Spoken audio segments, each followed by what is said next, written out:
So you guys, I wanted to talk about like the situation today. I want to talk about like Uganda's elections and why I think is the main reason why most people have failed to beat His Excellency Yoweri Kaguta Museveni, who has just won the elections also, which was announced yesterday. He won by 71.65, I think. I'll put the results on the screen right here. So yeah, so I think the reason why I think most of the times, like any opposition that comes against him end up losing and stuff like that. I feel like people don't understand this. They may say he cheats and stuff like that. But me, I feel even if there was that possibility, let me scratch that possibility out. So let me bring the logical part where I think mm, why he keeps winning and why I think he is actually much more difficult to beat. This is my personal view. So I think if you see in the percentage, like the population of Uganda, roughly by 2016 or something like that, the population was like 46, and that number has increased. But out of the 46 million, 21.6 million have registered. Not even half of the people have registered like to vote. So you have 21.6% of the voters going to be voting. Then you find that out of that population of 46 plus, of course, the numbers increased by 2026. So that number has increased, but half of that number, 50%, are teenagers who don't own national IDs. So let's remove 50% out. So 50% will be left, which 50% out of the 50%, some of those also are youth that also are not registered, like are not qualified like to vote. So you find that Uganda is among it's the country that has the youngest youth, like the youngest people, like they have the youngest people, like let me say teenagers. Uganda has among the youngest citizens in the whole world. So basically I think you may see protests, and like you may find that the opposition, or like the opposition, like Mr. Chagulanyi or something like that, or others, they keep maybe going for, you go to campaign, you keep campaigning, like to as in the election period. So you keep campaigning, then you see your population is huge and stuff like that, because remember he's 40 years, he's like in his 40s. So basically he's not that old, he's in a young generation. So you're advocating for change to the young nation, to the young people, like the young citizens. So yes, of course, when you're advocating for change, the young children will be saying yes, we should stand with him. But he did not put in mind that, one, these are young kids, these are the youth, some of them don't have ID. So the number in protesting may be high, and you may anticipate that yes, I am actually going to win because the highest number of voters like me. Remember, the young ones don't have IDs and they are not qualified to vote. That's another problem, which I think makes a difference. So you find that the old people, the old elders and stuff like that, they love Museveni a lot. They love Museveni. Why I'm saying that? I am currently in Koboko district right now, but I have seen what is called love for NRM. I have seen it here. Not to say I am South Sudanese. I am not a supporter of this or the other. I'm just saying it out of personal word. I have seen it here. I see it here. What they are doing in Koboko here. Even our MP here in Koboko is undefeated. He's under NRM flag. But we have no doubt, even he doesn't need to campaign. I'm telling you the truth. Check the facts. He doesn't need to campaign. He will always win. He will still win because the people here love him too much. So you find that the ticket with that, the NRM people, West Nile, the northern, Western Uganda, all love NRM a lot. Now, I remove those regions out. Now, there's something they will say, maybe Mr. Chagulanyi, aka Boboen, is from Central. Remember, not all votes from Central will go to him. Some people in Central will vote NRM, will vote Mr. Museveni, His Excellency. So you find that Central is divided. He might get like, let me say, he will get like 70% of the votes, but 40% will basically go to Mr. Museveni. So You find that in Eastern Uganda, the same thing might happen.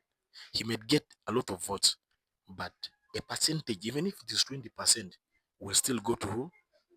His Excellency Yoweri Kaguta Museveni. So you find that through regions, that's West Nile, you find that in northern, Western Uganda, let me say even northeastern, that is Karamoja region side, you find that they love Museveni a lot. So you find that he will also still lose votes in those regions. Now, ask yourself, of course, not in all those regions people are registered, few are registered, but remember the highest people that are in the voters list are all the people. I can testify this because a relative of mine, a close relative who's registered as a Ugandan, told me, an older one, an older, like elder, told me, told me that I will still vote Museveni no matter what. I cannot vote that young one who doesn't know what he's talking about.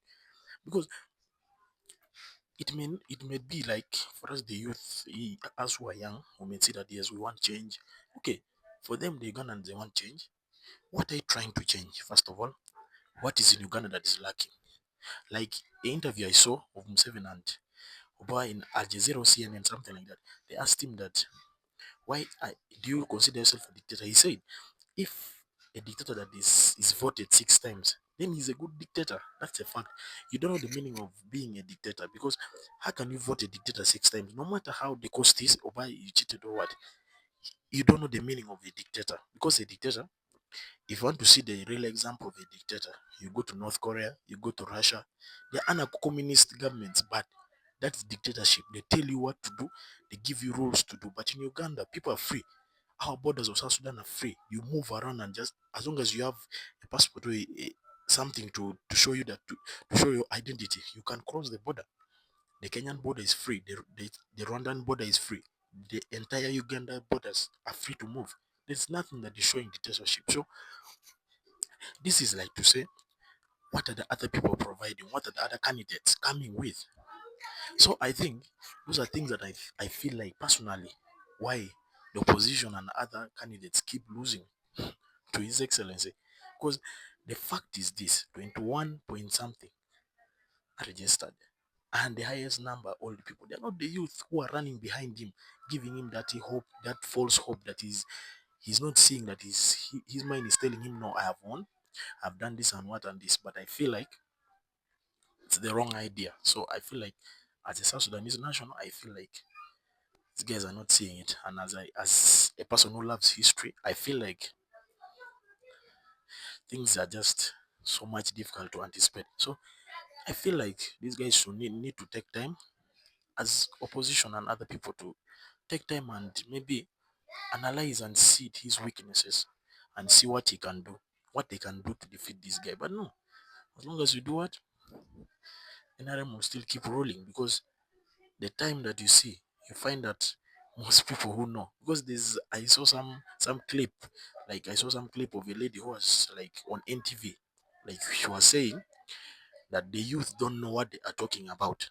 In their time, they may be saying we need change and this, but the woman was saying in her time when she was young, they used to jump over dead bodies just to go to what during that time when during like Amini's era, not specifically, but during Amini's era towards Obote towards Tito Okello, there was that conflict in between and also during the Konyi's time.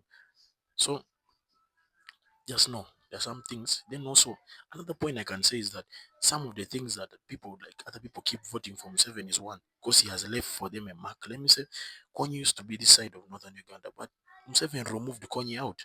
He removed Konyi out. So at times I feel like some of these things are just so reasonable. You find that some people are trying to, it's like as if they are paying a debt. It may not be exactly a direct debt, but I feel like they're so grateful that this man has done this and that and that. So yeah, basically I feel like those are things that I feel like are causing like most people to lose in Uganda. So and also what I've noticed from the Ugandan like the Ugandan people like the Ugandan candidates that they keep what especially Mr. Robert Chagulanyi. He keeps like criticizing the previous government, calling it a dictatorship government, like like tarnishing the person's name and stuff like that. Okay, yes, it's according to him how he sees it and how other people also see it. Yes, there may be some little errors the president must have done, something that they don't agree with, but every country has such things. So You find him, he talks about like this person has done this. Even during the debate, he kept talking about how the regime, the other regime, the regime has done this and that. So there's a Kenyan man who said once and said like this. He said he has been watching this, like what these other candidates keep talking about, but they keep criticizing Museveni. But Museveni is not minding about criticizing them. Museveni doesn't say Bobo has done this and has done that.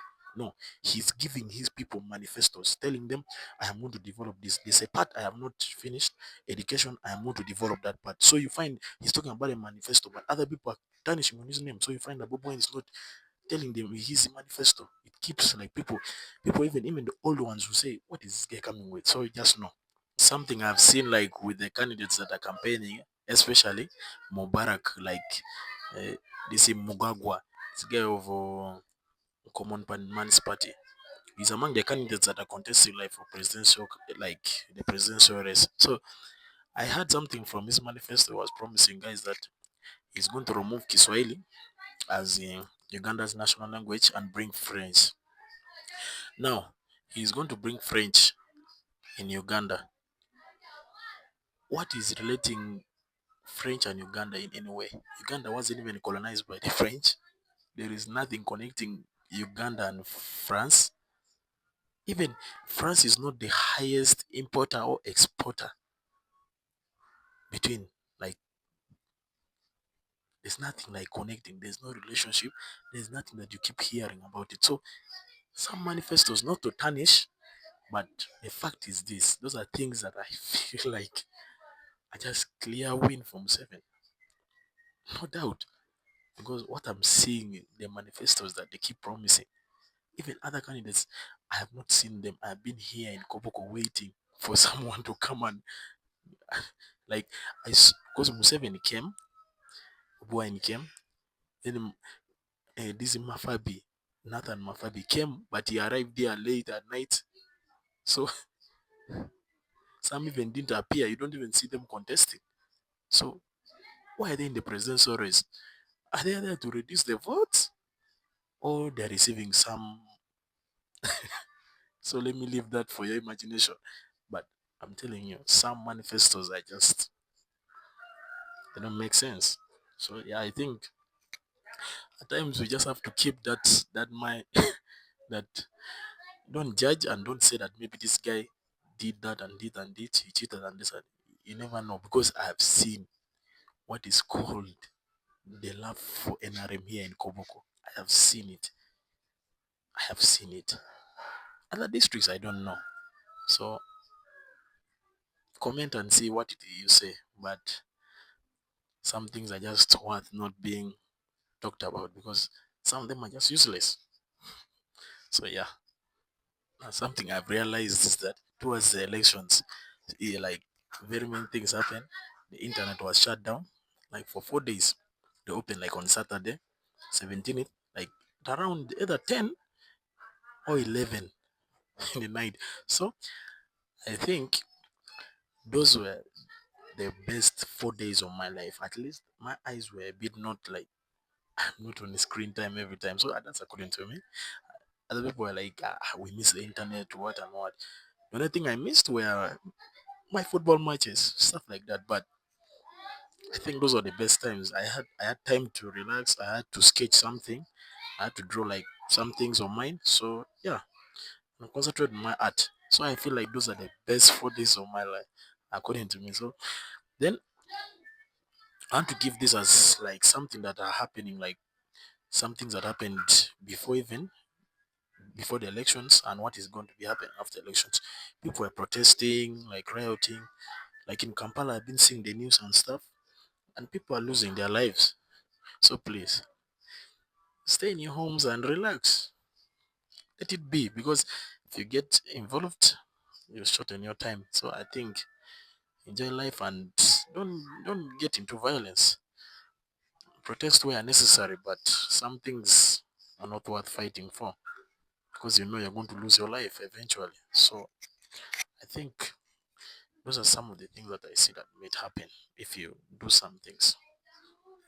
Imagining and I feel like those are the few things that I feel like are being done like in Uganda. So yeah, those are my personal things. Don't criticize me, but leave a comment and tell me what I should talk about and what you don't disagree, like what you disagree with me, so I can talk about it next. So yeah, thank you guys. Thank you for watching, and please endeavor to subscribe